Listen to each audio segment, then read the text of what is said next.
नमस्कार सर। क्या नाम है जी आपका? जी मेरा नाम दीपक साहू है।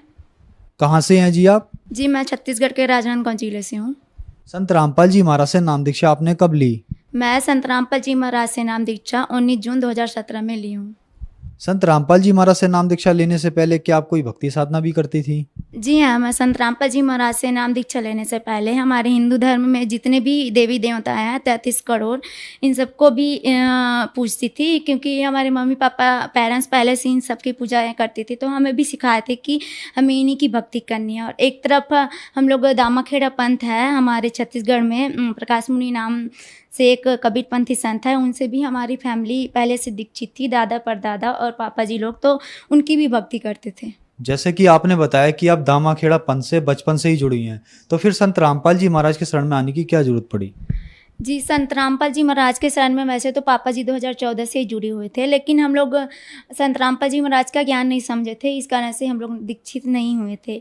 फिर अचानक 2017 में मेरे अंदर प्रेरणा जगी कि मैं संत रामपाल जी महाराज का सत्संग सुनूं। उसके बाद मैं कंटिन्यू संत रामपाल जी महाराज का सत्संग सुनने लगी और उनके द्वारा एक लिखित अनमोल पुस्तक है जिनका नाम है ज्ञान गंगा, उसको भी मैं कंटिन्यू रीड करने लगी। उसके बाद मुझे संत रामपाल जी महाराज के इस तत्व ज्ञान का ज्ञान हुआ। उसके बाद मैं जो भी भक्ति साधना मैं पहले कर रही थी उसको त्याग दी और संत रामपाल जी महाराज से पापा को बोली कि पापा मुझे भी संत रामपाल जी महाराज से नाम दीक्षा दिलवा दो। उसके बाद मैं 2017 में संत रामपाल जी महाराज से नाम दीक्षा ले ली। संत रामपाल जी महाराज से जो भी श्रद्धालु नाम लेते हैं उनको सभी को लाभ मिलते हैं, क्या आपके साथ भी ऐसा हुआ?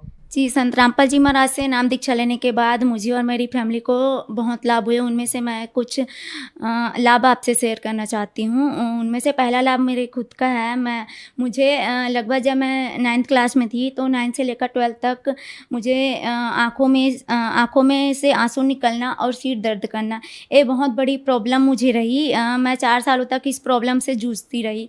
मैं पापा को बताई, जैसा तैसा मतलब अपनी दवाई चल रही थी, फिर भी मैं रिकवर नहीं हो पा रही थी। उसके बाद पापा मुझे डॉक्टर के पास लेकर गए, फिर मेरे आंखों का चेकअप हुआ। फिर डॉक्टर्स बोले कि आपको ग्लोकोमा है और आपको दवाई लेती रहनी है और पूरी लाइफ टाइम आपको चश्मा लगाना पड़ेगा, आपकी यही मतलब अपना फाइनल सुना दिए थे। उसके बाद हम लोग घर आ गए, बहुत चिंतित हो गए थे कि पूरी ज़िंदगी ऐसे नहीं चल सकता। उसके बाद फिर 2017 में मैं संत रामपाल जी महाराज से जुड़ी।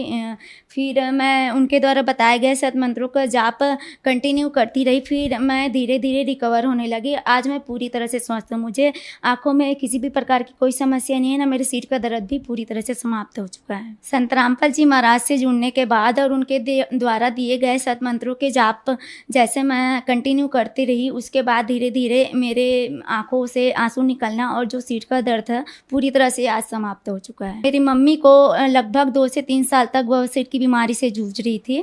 मम्मी लोकलाज में संत रामपाल जी महाराज से नाम दीक्षा ने ली थी। मैं मम्मी को बोली कि आप भी संत रामपाल जी महाराज से नाम दीक्षा ले लो। फिर मम्मी परमात्मा की दया से उन्होंने भी संत रामपाल जी महाराज से नाम दीक्षा ले ली। फिर वो भी संत रामपाल जी महाराज के द्वारा बताए गए सत मंत्रों का जाप करने लगी। फिर वो भी मम्मी की भी जो बवासीर की बीमारी इतनी दिनों तक ठीक नहीं हुई, इतने डॉक्टर्स को दिखा चुके थे फिर भी ठीक नहीं हो रही थी, वो संत रामपाल जी महाराज से नाम दीक्षा लेने के बाद पूरी तरह से आज समाप्त हो चुकी है। तीसरा लाभ यह है सर कि मेरे भैया को नशे की बहुत ज़्यादा लत थी और आज संत रामपाल जी महाराज से नाम दीक्षा लेने के बाद मेरे भैया की भी नशे की लत पूरी तरह से समाप्त हो चुकी है। और चौथा लाभ और सबसे बड़ा लाभ यह है कि मेरे भैया का जो छोटा बेबी है जो अभी 5 साल का है, जब वो 3 साल का था तब उसको 3 दिन तक फीवर चल रहा था उसका। फिर 3 दिन तक फीवर रहा। फिर तीसरे दिन अचानक दोपहर का समय था, आया और बोला कि दादी मुझे पानी पीना है। उसके बाद मम्मी उसको पानी लेकर आई, फिर पानी पिलाई। उसके बाद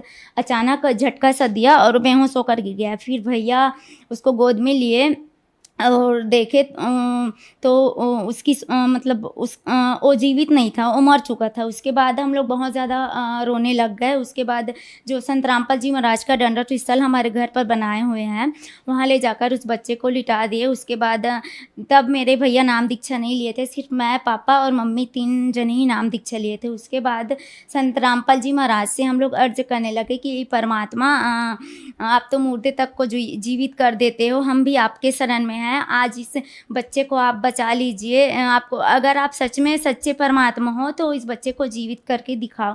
क्योंकि भैया नाम दीक्षा नहीं लेते तो सबसे ज़्यादा वही बोले कि अगर आप सच में पूर्ण परमात्मा हो, अगर मुर्दे तक को जीवित करने की आप शक्ति रखते हो तो आज इस बच्चे को जीवित करके दिखा दो। उसके बाद संत रामपाल जी महाराज के आश्रम से हमें अमृत जल और प्रसाद मिलता है, उसे उस बच्चे को खिलाए, दंडवत किए संत रामपाल जी महाराज को और उस बच्चे को अमृत जल और प्रसाद खिलाए। उसके बाद 30 मिनट के बाद वह बच्चे की शरीर में हलचल होना शुरू हो गया और वह बच्चा 30 मिनट के बाद उठकर बैठ गया, जीवित हो गया। तब हमें प्रमाण मिला और मन में भी मतलब दृढ़ हुआ हमारा विश्वास कि वाकई में आप पूर्ण परमात्मा हो जो मुर्दे तक को भी जीवित कर देते हो परमात्मा। आज तो हमारे आंखों के सामने एक घटना घटी है। फिर उसके बाद मेरे भैया को भी दृढ़ विश्वास हुआ, फिर उन्होंने भी 2 घंटे बाद जाकर संत रामपाल जी महाराज से नाम दीक्षा ले ली। पहले जब हम संत रामपाल जी महाराज से नहीं जुड़े थे तो हमारी आर्थिक स्थिति बहुत ज़्यादा खराब रहती थी और अभी का समय है, अभी पहले मेरे पापा और मेरे भैया दूसरे का शॉप में जाकर जॉब करते थे और अब का समय है परमात्मा की दया से हमारी आर्थिक स्थिति बहुत अच्छी है और हमारे खुद के 2 शॉप है परमात्मा की दया से। दीपक जी, जैसे कि दामा खेड़ा पंथ वाले कबीर साहब जी को मानते हैं और संत रामपाल जी महाराज जी भी कबीर साहब जी को मानते हैं, तो आप इतना पुराना पंथ दामा खेड़ा छोड़कर संत रामपाल जी महाराज की शरण में क्यों आई? जी पहले तो वहाँ जुड़े थे लेकिन वो लोग कबीर साहब, कबीर पंथी उसे कहते हैं जो कबीर साहब के बताए हुए मार्गों पर चले, लेकिन वो लोग बिल्कुल भी आज के जो अपने आप को कबीर पंथी बोलते हैं, हम भी पहले बोलते थे लेकिन हम लोग चलते बिल्कुल भी नहीं थे। कबीर साहब जी ने मूर्ति पूजा का भी खंडन किए थे, लेकिन आज के जो कबीर पंथी और एक तरफ मूर्ति पूजा भी करते हैं और एक तरफ अपने आप को कबीर पंथी भी बताते हैं, तो ये सब हमें नहीं जची।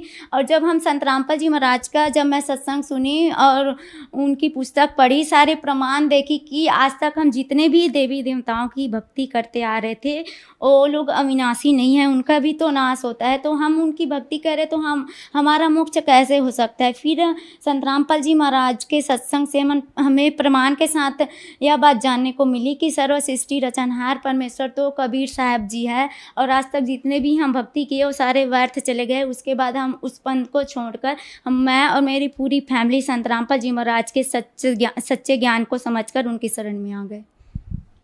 कबीर साहब जी को आप क्या मानती हैं? कवि मानती हैं, संत मानती हैं, भगवान मानती हैं? जी पहले तो मैं जब स्टडी करती थी तो कबीर जी के दोहे पढ़ते थे तो कबीर जी को कवि ही मानते थे, और जब हम लोग दामा खेड़ा पंथ से भी जुड़े थे तो उनको सदगुरु रूप में ही मानते थे, क्योंकि वहाँ हमें वही बताया जाता था कि कबीर साहब जी सदगुरु है। ऐसा नहीं बोलते थे कि कबीर साहब परमात्मा है, सदगुरु के रूप में ही बताते थे और वही मानसिकता हमारी बन गई थी कि वो सदगुरु है। मेरा तो कोई इंटरेस्ट नहीं था, बस सदगुरु रूप में उसे मानती थी और बाकी 33 करोड़ देवी देवताओं को ज़्यादा इंपॉर्टेंस देती थी मैं। फिर मैं संत रामपाल जी महाराज के सत्संगों में देखी, उनके पुस्तक में देखी प्रमाण की कबीर साहब जी भगवान है, तब से हमारी पूरी फैमिली उस पंथ को त्याग कर संत रामपाल जी महाराज के सच्चे पंथ में लगे हुए हैं। बहन जी, जो दामा खेड़ा पंथ वाले आपको देख रहे हैं, आप उनको क्या संदेश देना चाहेंगी? जी मैं उनसे संदेश तो हमारे सदगुरु रामपाल जी महाराज दे रहे हैं। मैं हाथ जोड़कर उनसे निवेदन ही करना चाहती हूँ कि आप जो अभी भक्ति मार्ग में लगे हुए हो, दामा खेड़ा पंथ पूरे काल के चलाए हुए पंथ है, उस पंथ में जाके भक्ति करने से हमारा पुण्य मोक्ष कभी भी नहीं होने वाला है। मैं आप लोगों से हाथ जोड़कर निवेदन करना चाहती हूँ कि वर्तमान समय में पुण्य परमेश्वर के अवतार संत रामपाल जी महाराज इस धरती पर आए हुए हैं, जो भक्त समाज को सभी शास्त्रों के अकॉर्डिंग पूर्ण परमात्मा कबीर साहब जी की भक्ति बता रहे हैं, जिससे हमारा पूर्ण मोक्ष होना संभव है। इसलिए हाथ जोड़कर यही निवेदन करना चाहती हूँ, आप उन नकली पंथों को त्याग कर संत रामपाल जी महाराज के सच्चे पंथ में आकर और उनके द्वारा बताए गए सतमंत्रों का जाप करके आप अपने जन्म मरण के दीर्घ रोग से मुक्ति पाओ। संत रामपाल जी महाराज से कैसे जुड़ सकते हैं? जी संत रामपाल जी महाराज से जुड़ने के लिए उनके अनेकों टीवी चैनलों में संत रामपाल जी महाराज का सत्संग आता है। उसमें नीचे सत्संग के दौरान नीचे येलो पट्टी चल रही होती है, उसमें बहुत सारे कॉन्टैक्ट नंबर दिए होते हैं। आप उस कॉन्टैक्ट नंबर में कॉन्टैक्ट करके आप अपने डिस्ट्रिक्ट के जो भी नाम दीक्षा केंद्र बने हुए हैं वहाँ जाकर आप संत रामपाल जी महाराज से बिल्कुल निःशुल्क नाम दीक्षा ले सकते हैं। धन्यवाद जी।